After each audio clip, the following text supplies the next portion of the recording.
ਸੰਸਦ ਕੰਪਲੈਕਸ ਦੀ ਇੱਕ ਵੀਡੀਓ ਬਹੁਤ ਹੀ ਤੇਜ਼ੀ ਨਾਲ ਵਾਇਰਲ ਹੋ ਰਹੀ ਹੈ, ਜਿਸ ਦੇ ਵਿੱਚ ਰਵਨੀਤ ਬਿੱਟੂ ਨੇ ਰਾਹੁਲ ਗਾਂਧੀ ਨਾਲ ਹੈਂਡਸ਼ੇਕ ਕਰਨ ਤੋਂ ਮਨਾ ਕਰ ਦਿੱਤਾ। ਦਰਅਸਲ ਇਸ ਵੀਡੀਓ ਦੇ ਵਿੱਚ ਰਵਨੀਤ ਬਿੱਟੂ ਅਤੇ ਰਾਹੁਲ ਗਾਂਧੀ ਇੱਕ ਦੂਜੇ ਉੱਤੇ ਤੰਜ ਕੱਸਦੇ ਹੋਏ ਨਜ਼ਰ ਆ ਰਹੇ ਨੇ। ਦਰਅਸਲ ਇਹ ਸਾਰਾ ਵਿਵਾਦ ਉਸ ਸਮੇਂ ਸ਼ੁਰੂ ਹੋਇਆ ਜਦੋਂ ਰਾਹੁਲ ਗਾਂਧੀ ਸੰਸਦ ਵਿੱਚ MM ਨਰਵਾਣੇ ਦੀ ਕਿਤਾਬ ਦਾ ਹਵਾਲਾ ਦੇ ਕੇ ਗੱਲ ਕਰ ਰਹੇ ਸਨ।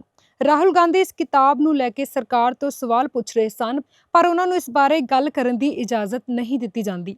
ਹੰਗਾਮੇ ਦੌਰਾਨ ਕੁਝ ਕਾਗਜ਼ ਸਪੀਕਰ ਦੀ ਕੁਰਸੀ ਵੱਲ ਸੁੱਟੇ ਗਏ, ਜਿਸ ਤੋਂ ਬਾਅਦ ਲੋਕ ਸਭਾ ਸਪੀਕਰ ਨੇ ਰਾਹੁਲ ਗਾਂਧੀ ਨੂੰ ਗੱਲ ਕਰਨ ਤੋਂ ਮਨਾ ਕਰ ਦਿੱਤਾ। ਇਸ ਮਾਮਲੇ ਨੇ ਸੰਸਦ ਵਿੱਚ ਹੋਰ ਤਣਾਅ ਪੈਦਾ ਕਰ ਦਿੱਤਾ ਅਤੇ ਸਪੀਕਰ ਨੇ ਰਾਜਾ ਵੜਿੰਗ ਅਤੇ ਗੁਰਜੀਤ ਔਜਲਾ ਸਮੇਤ ਕਾਂਗਰਸ ਦੇ 8 ਮੈਂਬਰਾਂ ਨੂੰ ਸਸਪੈਂਡ ਕਰ ਦਿੱਤਾ। ਇਸ ਸਸਪੈਂਸ਼ਨ ਤੋਂ ਬਾਅਦ ਰਾਹੁਲ ਗਾਂਧੀ ਸੰਸਦ ਦੇ ਅੰਦਰ ਬੈਠ ਕੇ ਹੀ ਪ੍ਰਦਰਸ਼ਨ ਕਰ ਰਹੇ ਸਨ। ਰਵਨੀਤ ਬਿੱਟੂ ਜਦੋਂ ਉੱਥੇ ਪਹੁੰਚੇ ਤਾਂ ਉਹਨਾਂ ਨੇ ਰਾਹੁਲ ਗਾਂਧੀ ਅਤੇ ਹੋਰ ਕਾਂਗਰਸ ਦੇ ਮੈਂਬਰਾਂ ਵੱਲ ਇਸ਼ਾਰਾ ਕਰਦੇ ਹੋਏ ਕਿਹਾ ਕਿ ਦੇਖੋ ਜਿਵੇਂ ਕਾਰਗਿਲ ਦੀ ਲੜਾਈ ਜਿੱਤ ਕੇ ਆਏ ਹੋਣ।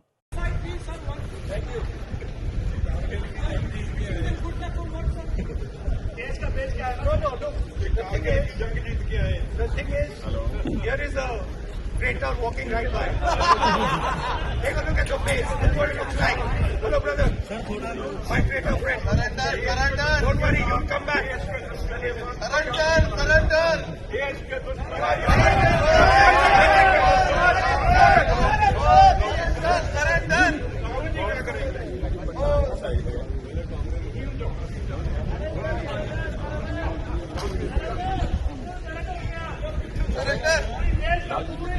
ਇਸ ਤੋਂ ਬਾਅਦ ਰਾਹੁਲ ਗਾਂਧੀ ਨੇ ਰਵਨੀਤ ਬਿੱਟੂ ਨੂੰ ਟ੍ਰੇਟਰ ਕਹਿ ਕੇ ਸੰਬੋਧਨ ਕੀਤਾ।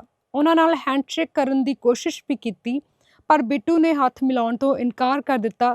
ਇਸ ਤੋਂ ਬਾਅਦ ਰਾਹੁਲ ਗਾਂਧੀ ਨੇ ਉਹਨਾਂ ਨੂੰ ਹੈਲੋ ਮਾਈ ਟ੍ਰੇਟਰ ਫਰੈਂਡ ਕਹਿੰਦੇ ਹੋਏ ਰਵਨੀਤ ਬਿੱਟੂ ਤੇ ਤੰਜ ਕੱਸਿਆ। ਜ਼ਿਕਰਯੋਗ ਹੈ ਕਿ ਰਵਨੀਤ ਬਿੱਟੂ ਪਹਿਲਾਂ ਕਾਂਗਰਸ ਪਾਰਟੀ ਵਿੱਚ ਸ਼ਾਮਲ ਸਨ ਤੇ ਸ਼ਾਇਦ ਇਸੇ ਕਾਰਨ ਹੀ ਰਾਹੁਲ ਗਾਂਧੀ ਨੇ ਉਹਨਾਂ ਨੂੰ ਟ੍ਰੇਟਰ ਕਹਿ ਕੇ ਸੰਬੋਧਨ ਕੀਤਾ। ਇਹ ਵੀਡੀਓ ਇਸ ਸਮੇਂ ਸੋਸ਼ਲ ਮੀਡੀਆ ਤੇ ਖੂਬ ਵਾਇਰਲ ਹੋ ਰਹੀ ਹੈ ਤੇ ਇਸ ਤੇ ਲੋਕਾਂ ਦੀਆਂ ਮਿਲੀਆਂ ਜੁਲੀਆਂ प्रतिक्रियावां सामने आ रही ने। वीडियो में आ रही है या सुनी जा रही है, तो वो क्या है, यही जब मैं पार्टी में था वो समझते हैं भी सबसे बड़े देशभक्त हम ही हैं। मेरे पिताजी ने शहादत दी, तो मेरी पार्टी में यही लड़ाई थी भी मेरे दादाजी सरदार बेअंत सिंह, जो आपने आग लगाई थी पंजाब में, ये कांग्रेस पार्टी और गांधी फैमिली ने आग लगाई। हमारे सबसे बड़े गुरुद्वारा, पवित्र गुरुद्वारा गुरु ग्रंथ साहब जी के वहां पे अंगों में गोली लगी, दरबार साहब गोल्डन टेम्पल में, और ढह ढेरी कर दी, और हजारों सिखों को, पंजाबियों को इन्होंने निशाना बना बना के उनका कत्ल करवाया, हमारी बहनों माओं के साथ मर्डर करवाया। मैं वही कह रहा हूँ, मर्डर करवाया। तो ये, और मेरे दादाजी थे, इनको यही तकलीफ थी भी अगर राजीव गांधी जी का नाम शहीद लेना पड़ता है तो साथ में शहीद आजम सरदार बेअंत सिंह भी कहना पड़ता है। मैं भी उस परिवार से आता हूं, ये तकलीफ है। अगर एक शहीद का पोता, जितनी देर मैं आपके साथ था तो ठीक था, अब अगर मैं बीजेपी में हूं तो आप मुझे इस शब्दों से संबोधन कर रहे हैं।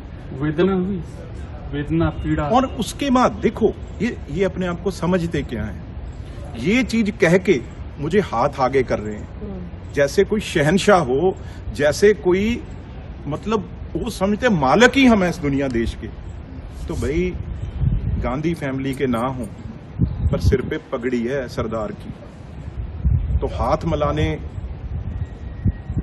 जब बढ़ाया तो मैंने कहा आप लोग तो देश के गद्दार हो, देश के दुश्मन हो, जो रोज फौज के अगेंस्ट बात करते हो, देश के अगेंस्ट बात करते हो। ये हाथ सरदार का, पंजाबी का हाथ, गांधी परिवार जो सिखों का कातिल है, हमारे गुरुद्वारे में ढाए हुए, उस गांधी परिवार के वारिस के साथ मेरा हाथ नहीं मिलेगा। राहुल गांधी जी ने आज पार्लियामेंट में एक सिख मंत्री के खिलाफ जिस तरह की शब्दावली का इस्तेमाल किया, वो एक सिख सरदार को गद्दार कहना, इसकी मैं कड़े शब्दों में निंदा करता हूं। बड़ा शर्मसार करने वाला है। मैं राहुल गांधी जी अगर कोई गद्दार है तो आप हैं। सिख सरदार है, वो कभी गद्दार नहीं हो सकता, लेकिन आप द्वारा इस तरह की मानसिकता को दर्शाना, सिखों के प्रति इस तरह के अपशब्द बोलना, यह बताता है कि कांग्रेस की आज भी मानसिकता में बदलाव नहीं आया। अगर कोई गद्दार है तो वो गांधी परिवार है, जिन्होंने श्री दरबार साहब के ऊपर तोप टैंकों से हमला करके गद्दारी की, जिन्होंने सिखों के पवित्र स्थान अकाल तख्त साहब को गिराकर गद्दारी की, जिस गांधी परिवार कांग्रेस ने बेकसूर सिखों के गलों में टायर डालकर आग लगाकर जिंदा जलाकर गद्दारी की। मैं बताना चाहता हूं, आपने ये जो पाप किया है, ये सिखों की तौहीन की है, ये सिखों के प्रति अपशब्द बोले हैं, इसकी हम कड़े शब्दों में निंदा करते हैं और कतई इसको बर्दाश्त नहीं करेंगे। मैं माननीय स्पीकर साहब को कहना चाहता हूं, लोकसभा के तुरंत राहुल गांधी जी के खिलाफ कार्रवाई कीजिए। एक सिखों के प्रति इस तरह के अपशब्द बोलने, इतनी गंदी टिप्पणियों का इस्तेमाल करना, उनके प्रति इस तरह की अपने मन में भावना रखना, अपने मन में उनके प्रति इस तरह का द्वेष रखना, यह स्पष्ट बताता है कि कांग्रेस की मानसिकता में आज भी कोई बदलाव नहीं आया। जो 1980 के दशक में सिखों के प्रति जहर था इनके मन में, आज भी वही जहर पनप रहा है। इनके ऊपर कार्रवाई करनी चाहिए स्पीकर।